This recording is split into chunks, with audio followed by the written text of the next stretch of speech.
lahat na sanga na yan ay magbibigay yan ng bunga. Pero ang disadvantage ka mga ka-farmers, kapag pinatuloy natin lahat na sanga sa ilalim o mga side shoot sa ilalim, ang tendency ay maraming mga reject o di kaya mga deformed na bunga. Yan o, tanggalin yan. Yan. Yan. Yan. Then ito. Yan. Mga ka-farmers, nandito tayo ngayon sa ating taniman ng talong. At ang ginagawa ko ngayon dito mga ka-farmers ay nagpo-pruning po tayo. So yan. So yan, kung makita po ninyo, yan o. Ginagawa natin, natanggal natin ang mga sanga sa ilalim hanggang sa kanyang pinakaway. And then, kung makita din po ninyo mga ka-farmers, ang talong natin ay may mga maliliit na mga bunga. Yan o, tulad yan. Yan. So ito, papakita ko sa inyo mga ka-farmers. Actually, ilang beses na tayo nakapag-video ng tungkol sa pag-pruning sa talong.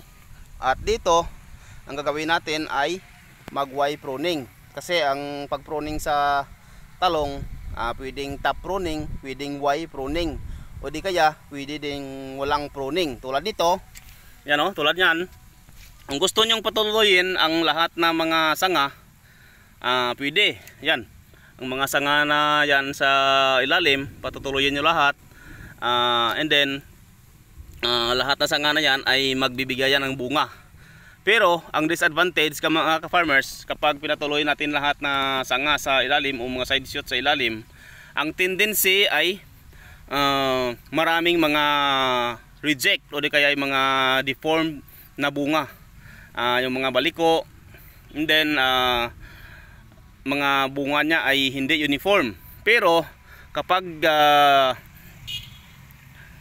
nag-pruning tayo, nag-Y pruning tayo, makaka-expect tayo mga ka-farmers na medyo quality o mas quality ang mga bunga na maha-harvest natin.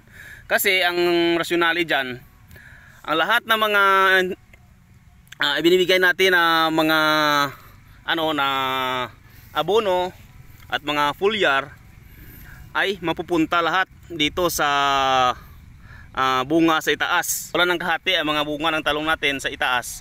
Kasi kapag nagkakain tayo ng abono, mas maunang makakakain itong mga side shoot sa ilalim. Ayan, tulad nito, tanggalin natin. Yan, gamit itong pruning shear natin. Yan o, tanggalin yan. Yan. Yan. Yan. And then ito. Yan. Yan, malinis na mga farmers oh. Yan.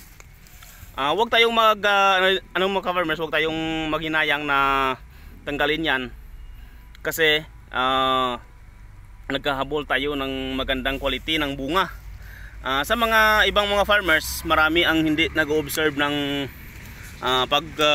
Y pruning kasi ang kanilang ang rason nila ay mas gusto nilang marami ang sanga. Kasi sabi nila, mas marami ang sanga, mas marami din ang bunga. Pero mas marami din ang reject. Ilang beses na din natin nasubukan ito mga ka-farmers. Maraming beses na tayong nagsubok ng may pruning at walang pruning. At meron pa nga tayong mga ibang pang style ng pruning, yung mga multiple Y pruning. Yan. Siya makita po ninyo, napakasukal nila oh. Yan. Pero kumpara natin dito, yan, maganda na. At itong mga yan o, tulad nito. Yan. Kapag hindi natin tinanggal ito mga farmers, itong bunga na ito, yan o, itong bunga na ito, marami siyang kati sa nutrients galing sa abono na ibinibigay natin. Kaya dapat tanggalin natin to. Yan. Tanggalin natin. Itong mga dahon na ito mga farmers, pwedeng tanggalin, pwedeng hindi. Yan kasi tumutulong pa yan sa pagbibigay ng pagkain sa talong natin. Yan. Pero dito sa ilalim, natanggal ko na lang kasi medyo magulang na. Yan o. Ito, pwede natin tanggalin ito. Yan. Tira natin ito. Yan. Yan o. Tingnan niyo, maganda na. Yan, ang bunga niya. Yan. Yan.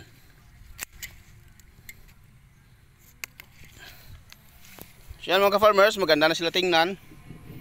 Yan, maghintay lang tayo ng ilang araw at babalik ang ang mga dahon ng talong natin at mag-expect tayo ng mga bunga mula dito sa pinakaway niya. Yan, mula dito. Yan, mayroon ng sumusunod dito. Mayroon din dito. At mag-expect din tayo ng mas quality na bunga kasi nag-observe tayo ng Y pruning. So,